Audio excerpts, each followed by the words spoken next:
Good afternoon and welcome back to our fourth session in our 2024 Religion, Culture, and Diversity Symposium. My name is Brian Birch. I'm the director of the Center for the Study of Ethics here on campus and also work with colleagues in the Religious Studies program to help bring these conferences and symposia to campus.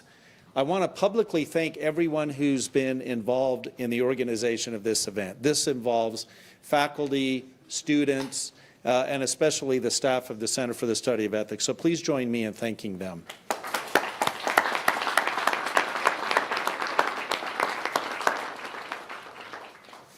So our next speaker is Dr. Bradley Onishi, who is a faculty member at the University of San Francisco and the author of the book Preparing for War, The Extremist History of White Christian Nationalism and What Comes Next.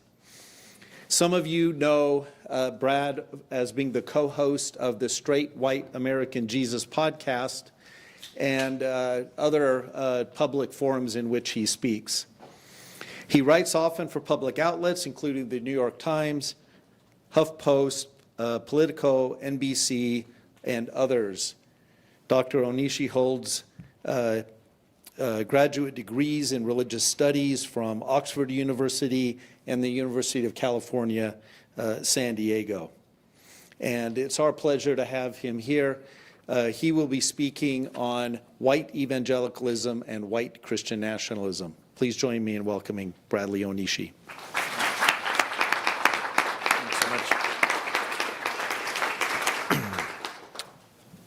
All right, so I'm not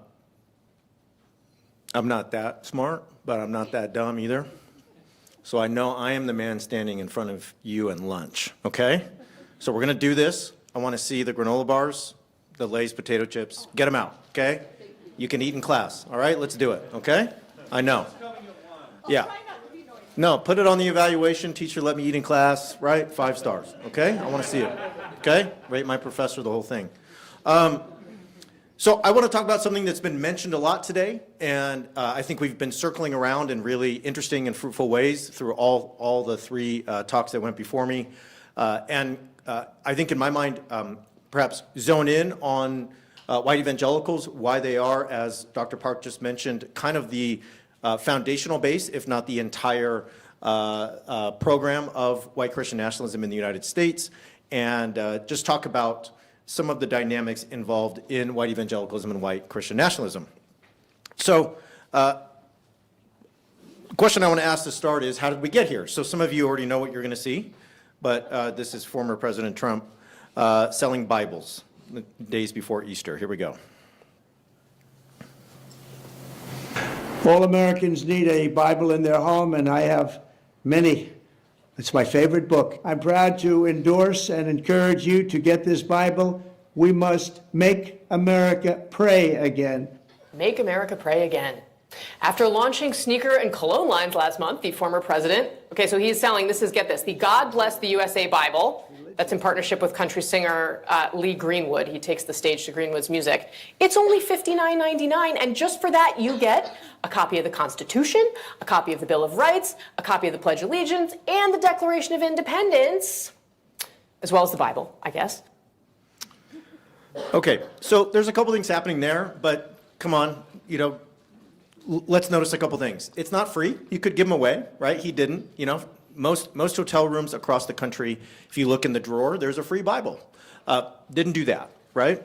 Second, the version of the Bible is the King James.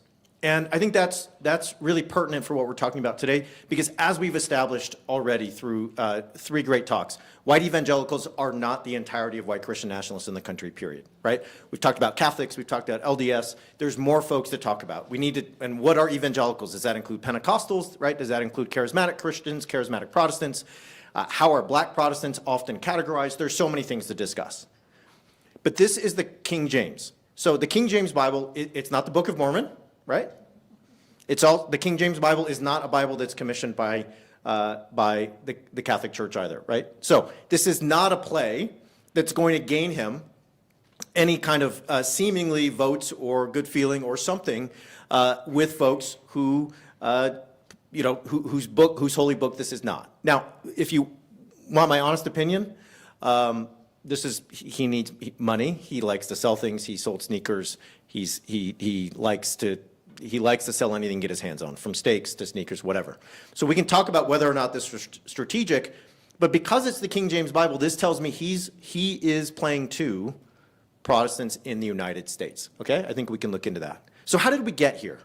How did we get to a place where someone who, as Dr. Park just outlined, is not, as we should, probably think, somebody who's entirely pious, somebody who does not go to church multiple times a week, somebody who does not seem to have any literacy of any holy book, including the Bible.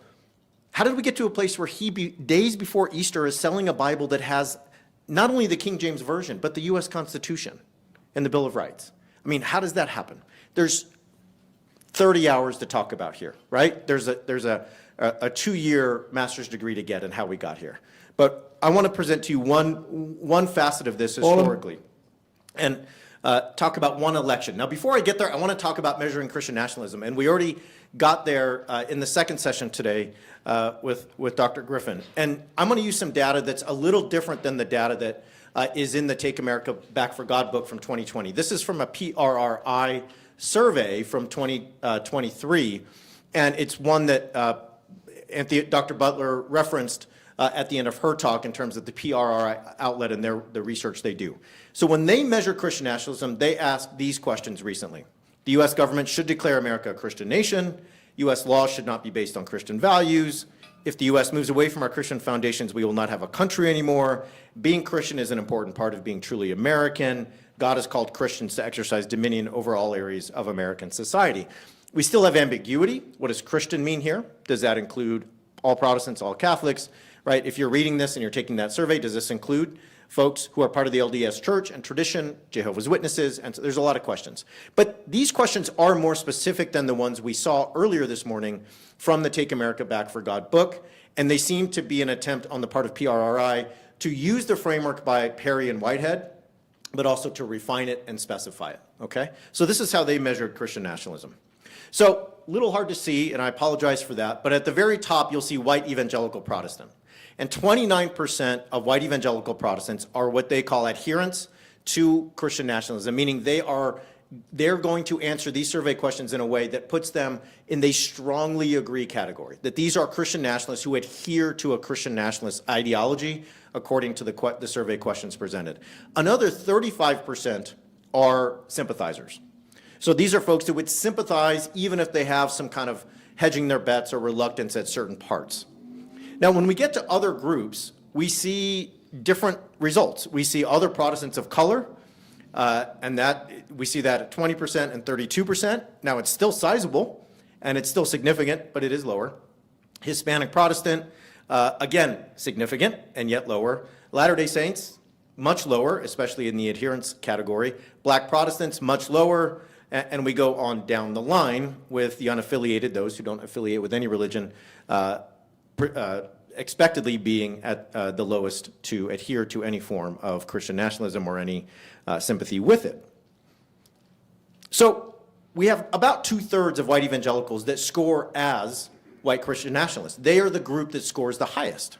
Now, what I'll get into in a minute is that they're also the group that, even if their numbers are declining in some sense, even if sympathy for these positions across the nation has reduced over the last generation or so, they maintain outsized power. If you look at how many white evangelicals are in our national Congress, are in state Congresses, and so on, you see that there is an overwhelming amount of political power in the hands of white evangelicals still today. So here's something else from the survey. Attitudes towards Donald Trump and Joe Biden are highly correlated with attitudes toward Christian nationalism. Just 1/3 of Americans hold a favorable view of Trump, while 2/3 have unfavorable views. More than 7 in 10 Christian nationalism adherents have a favorable view of Trump. This backs up previous research by Sam Perry and co-authors who found that Christian nationalism is a great predictor of support for Trump. So even if you control for other aspects, okay, including some political sympathies, including geography and so on, Christian nationalism is a great predictor of support for Trump. By contrast, Americans overall are more evenly divided in their views of President Joe Biden. 47% favorable, 49% unfavorable, just 17% of Christian nationalism adherents and 24% of Christian nationalism sympathizers hold favorable views of Biden. So Christian nationalism is a good predictor of support for Trump, and it helps us understand who one might think about voting for in 2020 or in 2024. So let's look at vote choice for president over the last couple cycles. Some of you are intimately familiar with these numbers. You don't need me to go over them with you, but some of you, this will be somewhat new. So if we look at white evangelicals in 2008, 78% voted GOP, 21% vote Democrat. So this is the first Barack Obama election versus John McCain. 2012, 77%, so that's the Mitt Romney election with Barack Obama. And then 2016, we get 78%, and in 2020, 81%. So Trump gets the most, or at least tied for most, of the vote from white evangelicals in 2016, and then in 2020, he really ups the ante. So he beats folks who you might think were, quote unquote, more Christian than him, okay? And folks that seem to have more traditional views about the Republican Party and so on. So vote choice for president, non-white evangelical, much different. So we can talk about what a non-white evangelical is, and this is a difficult category, but you can see, right, much different, okay, in terms of how they vote Republican or Democrat. And then if you look at black Protestant at the bottom, dramatically, overwhelmingly different. So when we say white evangelical, it's really important to say the white part, right? The data bears that out, okay? And one question is why? Well, I'll get to that in 1 second. Here's what this data tells us. 2/3 of white evangelicals score as Christian nationalists, highest among any religious group. 80% of white evangelicals voted for Trump in 2016 and 2020. I'm kind of rounding up and down there. Non-white evangelicals vote very differently. So you might say on a survey that you have the same theological beliefs as your white evangelical counterpart. Like if we sat down and did a survey about what we believe about God and the Bible and the Trinity and the resurrection and all kinds of other theological dimensions, we might come out like, looks like we copied each other because we got the same answers. And then you ask about politics, you ask about Trump, who you're going to vote for, and then you ask about things like immigration, you ask about things like police brutality, right? You start getting into those things, and those Christians who theologically look like twins all of a sudden look like direct counterparts. And the difference is, over there are white evangelicals, and over there are everyone else. Black Protestants vote very differently. White evangelicals voted for Trump at higher rates than previous Republican candidates, including Mitt Romney, who we can talk about in a minute, and all of what his candidacy meant. So what is Christian nationalism? And this is where I want to stop for a minute and talk about things that I think we've heard about today, and for my money, expand on them a little bit and just give my own perspective. I think Christian nationalism is a story you tell. I think it's a cultural identity, meaning it's a story you tell about yourself and your country. And I think the story goes like this very basically. Like, I give a lot of talks to public groups, to Rotary clubs, humanist groups, right? I talk to so many folks around the country. And they're trying to figure out, when they go in their public square, how do I understand what Christian nationalism is? And my answer is, Christian nationalism tells a story about the country that says, by dint of me being Christian, and Christian there could be white evangelical, we could, as we just heard, okay, it could mean LDS, it could mean Catholic, but by dint of me being evangelical and, right, as that data just showed us, by dint of me being white Christian, somehow this country is mine in a way that it's not yours. Like if we just sat down in a circle, lunchtime is coming, we get some pizza, and everyone sits down. And then around that circle, we got 6 or 8 folks. And one person says, hey, I'm an agnostic. Great. Another person says, I'm Buddhist. Cool. Another person says, I'm Hindu. Wonderful. Muslim, Jewish. And then we get to the Christian, right? And whatever striped Christian that person is says, look, I'm all for being here with the group. Everybody's allowed to be in the group. Got no problem with that. I'm just saying that in the group, by dint of the history I want to tell, and we've heard about the kinds of histories that get told from Dr. Park and Dr. Butler, right? The David Barton history or the others. By dint of the history I want to tell about the country, it being a Christian nation, and by dint of how it was designed for Christians, I just get to have a different place than everyone else. And if you challenge me on that, I'm going to tell you that you hate God and you're persecuting me. That's Christian nationalism, right? And it has a lot of stripes, it has a lot of forms. So how does the story go? Well, the story goes for white Christian nationalists and many white evangelicals in particular, like this. And we've already heard elements of this before today, or already today. This is a Christian nation. It was founded by Christians. We're going to flatten the deism of many of the founders. We're going to flatten the fact that Thomas Jefferson took all the miracles out of the Bible, right? We're going to disregard everything James Madison said about religion. Roger Williams, kind of a dissenter, got in a big fight, Cotton Mather. We're going to get rid of all that. Christian nation. That's it. Designed for Christians by Christians. And as a result, as Anthony Butler told us earlier, this was a city on a hill. But guess what? The city on a hill went bad. Too many interlopers. Too many people that don't need to be in the city. They weren't invited in the first place. We might need to build a wall around the city to keep all these folks out. I mean, that's what Matthew 5 says, I think, right? Okay? So it used to be great. It used to be on a city on a hill. But now it's not. So now we have nostalgia for past glory. We have nostalgia for a country that never existed in order to do what? In order to create a future that looks a certain way. How are we going to motivate you to recognize that history and act to create that future? We're going to tell you that in the present, we have an apocalypse, that we are in crisis, that we are in a place as a nation that if we don't act right now, the nation will no longer be here. You will not have a country anymore. You hear this all the time. You heard it in the 2020 election. Mike Pence and Donald Trump said this over and over again. If you elect Joe Biden, you're going to have a Marxist country, okay? Now, I don't know about you, but I know this is being recorded, so I'm going to just keep it,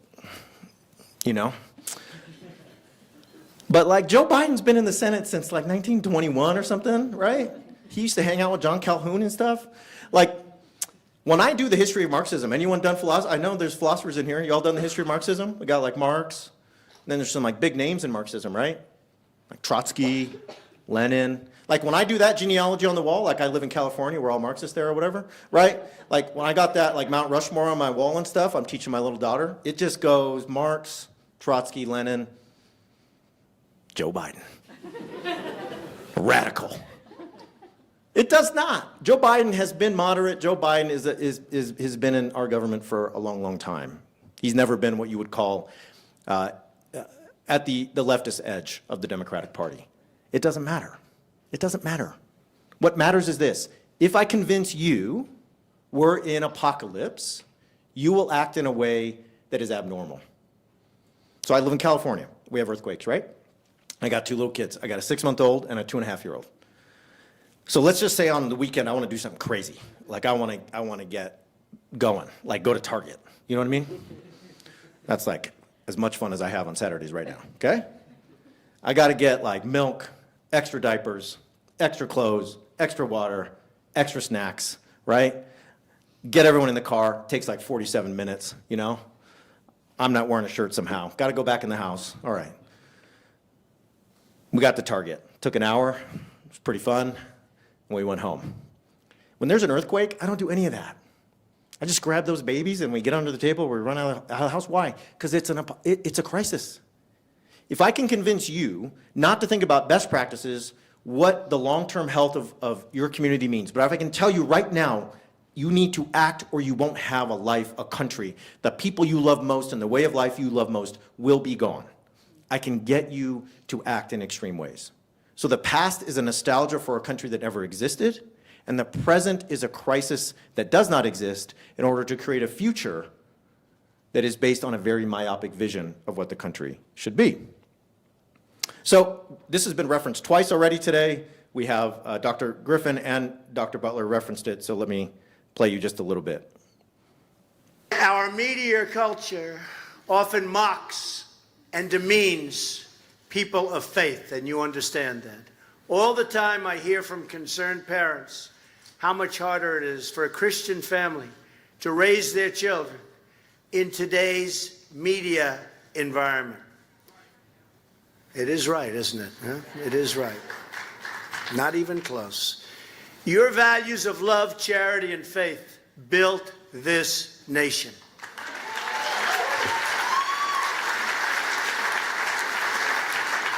So how can it be that our media treats people of faith so poorly? One of the reasons is that our politicians have really abandoned you to a large extent. And Hillary Clinton, you can forget about her. So let me state this right up front.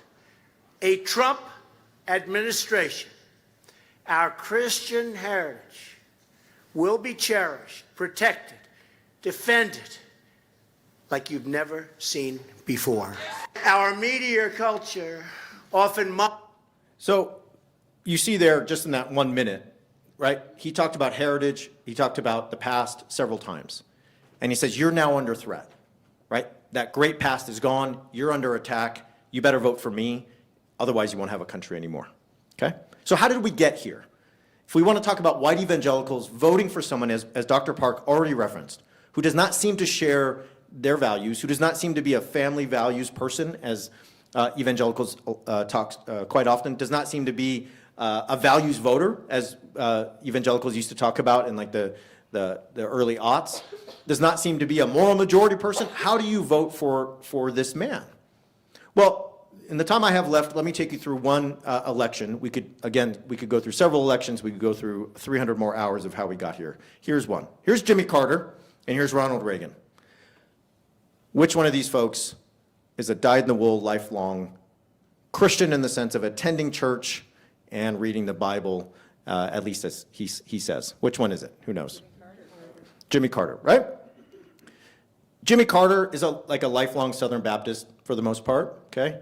And then we have Ronald Reagan. Ronald Reagan, Hollywood actor. Ronald Reagan, somebody who was divorced, somebody whose older children didn't always get along with him and didn't have a great relationship with him in terms of their family dynamic. Somebody who was, like Trump, kind of wishy-washy on abortion when he was governor of California. Somebody who comes from Hollywood, den of sin, right?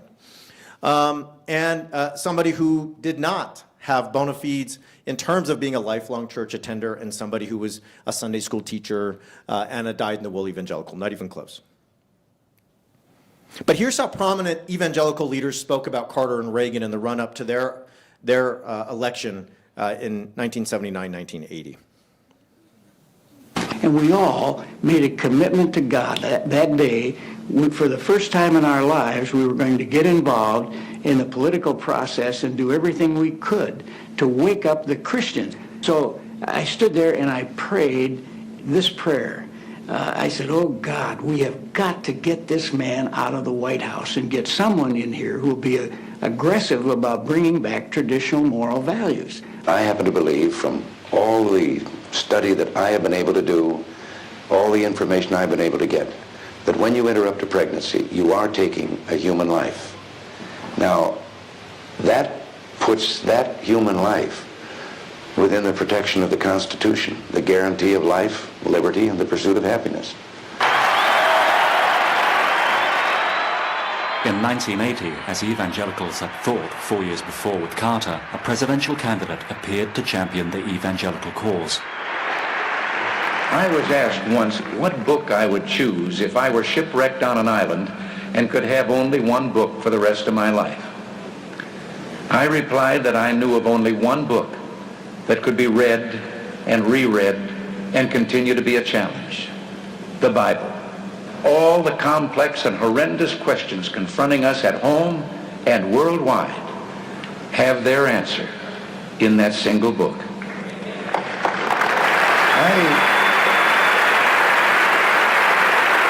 Reagan knew when he'd strike chords in groups of people. He would talk about prayer in schools and the values of developing a welfare system which kept families together, and reminding people that this was one nation under God. In behalf of more than 30 million evangelical Christians in America, we welcome you to this one of the greatest assemblies in the 20th century, Governor Ronald Reagan. Someone said the leadership that was at that meeting represented between 50 and 60 million potential voters who were easy to register or registered. I mean, it was It had the potential. They were there. I suggested to Mr. Reagan that because it was a bipartisan, that it would be in his best interest, since we could not and would not endorse him as a body, that it would probably be wise if his opening comment would be, Now, I know this is nonpartisan gathering. nonpartisan, so you and can't so I endorse know that me. You can't endorse me. But I want you to know I endorse I you. only brought that up because I want you to know that I endorse you and what you are doing. And we all made a That line, "I endorse you," is an infamous part of political history in the country, and it's a line that many evangelicals go back to all the time about when they knew Reagan was their man. I endorse you, right? Talking to the pastors at that gathering and talking to the 30 million or so folks that they represented. Well, let's talk about these two people. Let's talk about Jimmy Carter, okay? Jimmy Carter is a lifelong Southern Baptist. Jimmy Carter's born in rural Georgia. Like, he's not born in Atlanta. He's born in a place that up until a couple years ago, like, didn't have a stoplight or had one stoplight. He's born on a peanut farm. He teaches Sunday school. He's a military officer, right? So when you think about joining the military, the armed forces, and representing your country, he becomes a military officer. He married his high school sweetheart, Rosalind Carter, who just died a little bit ago. They were married for 7 decades. That was the only romantic interest of his life. He's a family man. When his dad died, he moved back to Georgia, left his career in the military, and took over the peanut farm. Like, this dude is made it's like a video game, and you're like, let's make a white Christian that we should vote for. Like, he's 100 on every level of the video game character, right? Always got the Bible under his arm, teaches Sunday school, talks with a Southern accent, from a rural place, military officer, married his high school sweetheart, went home to take over the farm when Daddy died. Ronald Reagan, Hollywood actor, pro-abortion governor of California, divorced, tense relationship with older children, did not attend church regularly, wife Nancy, very into astrology, had an astrologist follow her around in the White House for various bits of advice. No shade on astrology, I have no problem with astrology, but if you're a white evangelical, oftentimes that's not something that you think of as part of your spiritual practice. It seems like this video game character is like half strength when it comes to the white Christian, the white evangelical, and the white Christian nationalist. This is not the guy you would seem to want. But Reagan hits on something in 1980 that had been brewing for decades, but came to a head in this election. He mobilizes a number of issues that allow him to become the quote-unquote Christian candidate in the eyes of the white evangelicals I'm talking about.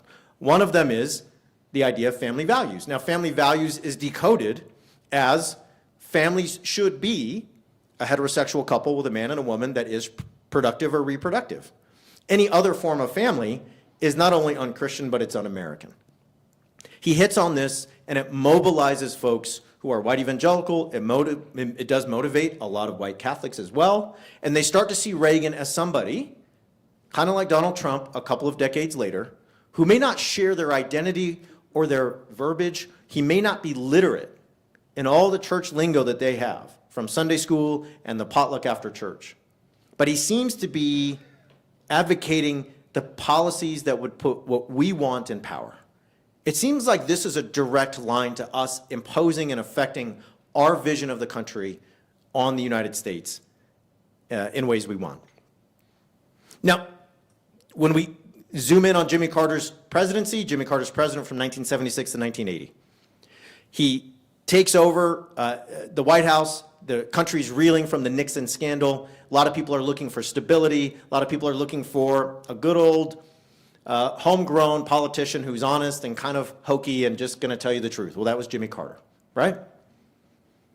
But almost as soon as he took over, he was not what a lot of folks bargained for, right? He did not come out against the Equal Rights Amendment in ways that people had hoped.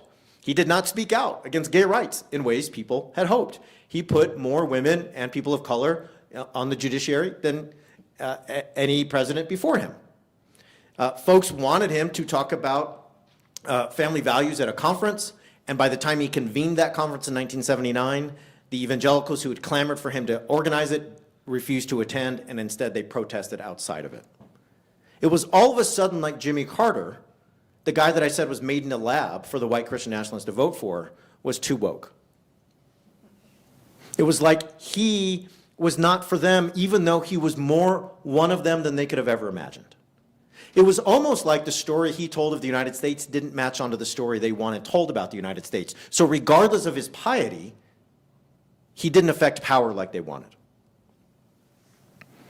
Abortion became an issue. Now, I recently wrote about this, got a lot of hate mail. You ever want hate mail? Write about abortion. Up until the mid to late 1970s, most white Protestants in this country were for abortion in some form. The Southern Baptist Convention, Southern Baptist Seminary, the head of those bodies, 90% of Texas Baptists in the early 1970s, late 1960s, were for abortion in some form. Abortion was not an issue that united Protestants by any means in this country in, say, 1955, 1965. Now, it's not to say it was not an issue. It's not to say that there were not some Protestants, many evangelicals and others, who were clamoring for the outlawing of abortion in every form. But it was not an issue where you could just garner homogeneous, unanimous support like you can now. But abortion, for various reasons, and I just have no time to go into those today, became an issue where you were able to galvanize both Catholic and white Protestants to get your vote. And Jimmy Carter did not seem sufficiently anti-abortion, and Ronald Reagan was willing to say, as you saw in the video, that abortion is the interruption of a life, therefore it's murder, therefore the Constitution protects it. So, anti-LGBT, anti-abortion, pro-quote-unquote family values, and then there's one more, there's the ERA, Equal Rights Amendment, and then there's foreign policy, right? Jimmy Carter was a president for, and this is something we can debate over coffee or tea or Sprite later, was somebody who wanted to negotiate when it came to foreign policy. If there were hostages, he said, let's negotiate. If there was a foreign policy, something happening in Panama, let's be diplomatic. This is not the kind of person, despite his military background, that wants to walk in as a war hawk and say, listen to me or you're going to face the U.S. armed military and our armed forces. Not somebody who wanted to threaten nuclear war like Barry Goldwater had done like 10 or 12 years earlier. Ronald Reagan seemed like a war hawk. Ronald Reagan seemed like somebody who would go across the world and impose American power on anyone who dared threaten it. So, anti-abortion, anti-LGBT, pro-family in some sort of sense, and a war hawk who will attack, who will dominate, and who will intimidate anybody who threatens this country. So Reagan courts white Christians, and he does it explicitly. I'm going to skip this video because we're going to run out of time, but I think I've proven that to you already. In retrospect, the evangelical breakup with Jimmy Carter was the result of numerous complex issues, but all the details lead back to a central theme. Though Carter was one of them, his policies didn't fit their agenda. His faith was unquestionable. He was born and raised a Southern Baptist, served as a missionary, supported his church at every turn, and married his only one and only love. Carter's politics, on the other hand, were not aligned with the vision that Paul Weyrich and Falwell and others, these leaders of the religious right, had for the United States. They felt he didn't represent the power of the nation. In essence, Carter was Christian enough, but not nationalist or patriarchal or warmongering enough for their tastes. The man who embodied family values was characterized as hating the traditional family. The man who was an officer in the Navy was castigated as unpatriotic when it came to foreign policy. He brought the cross into the White House, but according to his critics, he left the flag out of the sanctuary. So for me, if we ask, how did we get here? How did we get to a place where 80% of white evangelicals vote for Donald Trump? As Dr. Butler talked about this morning, there are so many answers. One of them, however, comes down to something that I will leave you to take away from this afternoon. That there's a desire to tell a story about the United States that places them, a particular kind of Christian, at a privileged place. And they're looking for somebody willing to impose that vision on the nation and protect their privilege and protect the history, the present, and the future they think is necessary for God's vision for this nation. It does not matter if you are somebody who goes to church 2 or 3 or 4 times a week. Joe Biden goes to Mass How many times per week? What matters is you're willing to be the representative of white Christian power, not white Christian piety. I'll just make one more comment and then I'll stop and we can talk. There was mention earlier of the George W. Bush presidency. Well, George W. Bush was also an evangelical Christian. And we had 8 years of George W. Bush. And there's a lot of ways that you might think of that as a very white evangelical presidency, and it was. We can talk about the things he did as a war hawk. We could talk about the Patriot Act. We could talk about Iraq, talk about Afghanistan. We can talk about the entirety of the George W. Bush presidency and the way he sold himself as a born-again Christian who God saved from alcoholism and so on and so forth. But you know what? If I'm a white evangelical, 2008 comes, and it's like, it just didn't scratch the itch, you know? Like the country just looks less and less, quote unquote, Christian. It looks a lot more brown, black, and Asian. Looks a lot more queer. And then who did they elect now? I mean, if Ronald Reagan was like half power in that video game, Barack Obama, whoo. His name's Barack. His name's Hussein. His dad's from another place.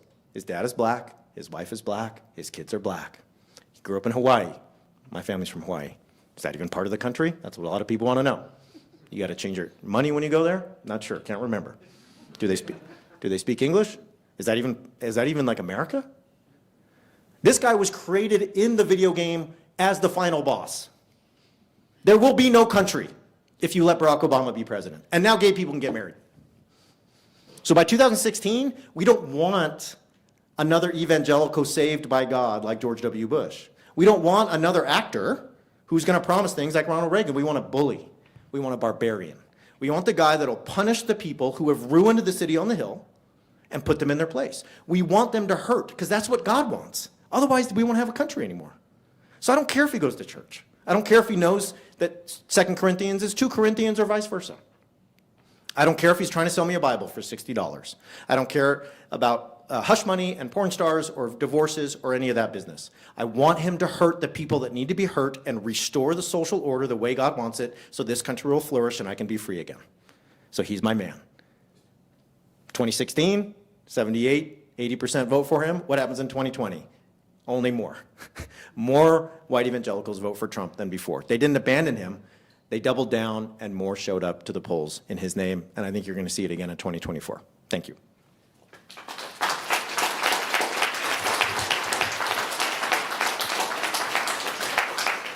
Thank you, Brad. We have about 10 minutes for questions. Same rules apply. Please wait for the microphone if you can.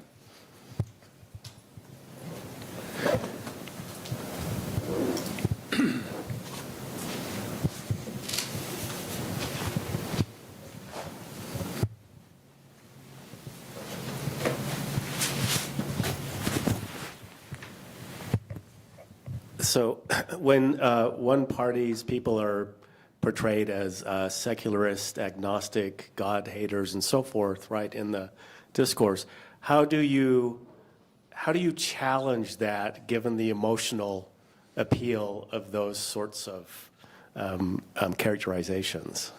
Yeah, it's not easy. I think one of the things I talk about a lot with my students is that before, say, 1965, the quote-unquote brand name Christian in the United States was like a mainline Protestant, right? When people conjured the vision of a Christian in the majority of the United States, obviously not all of it, they imagined somebody who was a kind of United Methodist. Now, when I ask my students about, tell me some people in the country who are Christians, they always name evangelicals. And so I think what we have is a situation where when Ted Cruz or Marco Rubio or Donald Trump or Kristi Noem or Lauren Boebert does a thing, they do it as a Christian politician. When Stacey Abrams does it, right, daughter of Methodist ministers, raised in the black church, it's like social justice advocate, civil rights advocate, black justice advocate. And so I think there's a way there that there's a lot of folks who are not only Christian, but there's a lot of Jews, Muslims, others who are trying really hard to say, we are people of faith, and the way we show up in the public square is a result of, right, our faith traditions. We're not fake Christians. We're not fake Jews. We are actually people living out the religious traditions that inform our lives. We see this recently in Indiana with the case where a coalition or a group of Jews and Muslims and spiritual folks claimed that abortion is part of their religious sort of tradition, that the guidance and guidelines for abortion is actually part of their religious practice, and therefore to deprive them of that is to deprive them of religious liberty, and the court agreed, right? And so there are people doing this work, but I think you're already indicating it's a really uphill battle, so.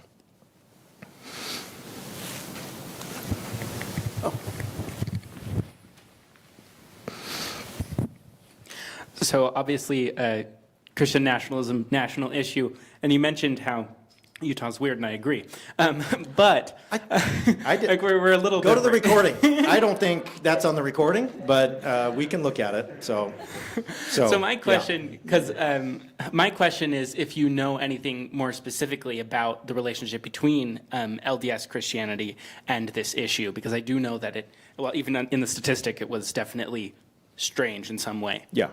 I mean, I think the presentation before me really laid out, Dr. Park just laid out wonderfully the paradox of the LDS position, because I'm not sure there's another religious tradition in the country that can claim not only that it is one that, reveres the American nation, but was born in the American nation. And so there's a deep well of resources, I think, in the LDS tradition to claim those American Christian nationalist kinds of tropes. And yet, I think Dr. Park mentioned this already, you will see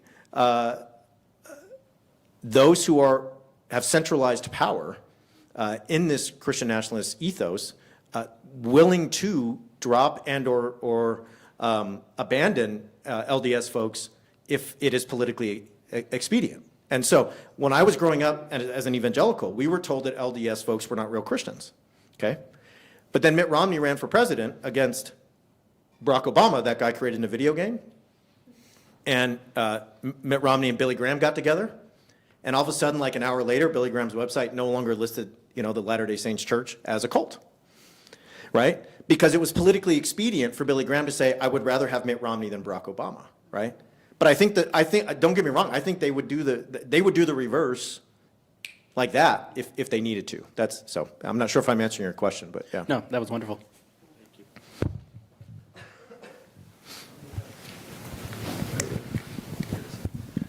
Hi, I'm just curious if you have any prescriptions about like what to do with this information, because other than like awareness or something like that, is it the Democratic Party's onus to make room for white evangelicals? Is that feasible? Would that even be helpful? Like what do you feel like is would be an answer or solution to this issue? Yeah, so this, like the talk I gave right now is like the super let's go have lunch and just not feel bad talk. Like the other talk I was thinking about giving is like hey, here's all the white evangelicals and white Catholics who are calling for like dictators and Caesars and stuff. So I think awareness is important. I think Dr. Butler said that this morning. But the reason I call my book Preparing for War is I don't want to prepare for war. I have no interest in war. I'm not built that way. I have no interest in that. They have been preparing for war for a long, long time. They're organized. They're well-funded, billions and billions and billions of dollars. So I guess for me, the first step is just realizing the situation we're in. The situation is one where, again, in the talk I did not give, I would outline a thesis that says democracy is not a sacred value here. If democracy gets in the way, fine. The sacred value is power. The sacred value is domination. I mean, the folks who are the most ascendant in the Protestant evangelical charismatic worlds right now are the ones who are saying Christians are called to dominate earth for God. That your role as a Christian is to colonize earth. That is what they will tell you, okay? They read Matthew 28 not as go into every nation and make disciples. They read it as go to every nation and disciple that nation into a Christian-dominated country. So for me, I'm not here to advocate for the Democratic Party, but what I am here to say is I think what is needed is and Dr. Griffin talked about this earlier, there are resources for a vision of the country, right, that include religious and non-religious people, Christian and non-Christian people, religious minorities and others, that says there is a grand American experiment. It's never been lived up to. It's been woefully failed every turn. But we can try to live out ideals that are audacious in nature. We can try to be neighbors, right, who believe in life, liberty, and the pursuit of happiness for every person. We can have a story, right, that is a flourishing, inclusive story for every person. And that story includes the idea that if you want religious freedom, you need to be free from religion, right? And I do think the LDS history shows us that if you have a government that is not free from religion, then that government may not allow you, right, to be religious in the ways that you see fit. So I always tell folks when I'm not in an academic context, when I'm in an organizing context, a public context, I'm not gonna not build coalitions politically with people because they believe in a God or don't believe in a God, they believe in a different God or not. I see it as a contest of which American story is going to live out, and is it going to be a democratic one? Because again, I'll send you the PowerPoint slides if y'all want. You want to spend a crazy Friday night tonight looking at them. There's a lot of folks out there calling for dictators, Caesars, and Christian princes that want to put you in jail if you don't go to church on Sunday and if you use the Lord's name in vain. And so they're the folks designing Project 2025 that Anthea Butler talked about at the end of her talk. So I think we're out of time, but yeah, that's my main, yeah. Now, where do we request those slides? You can email me $59.99, and you know. Will it be gold? Couple things. So the webpage for this event has a number of links and resources and videos if you want to explore more.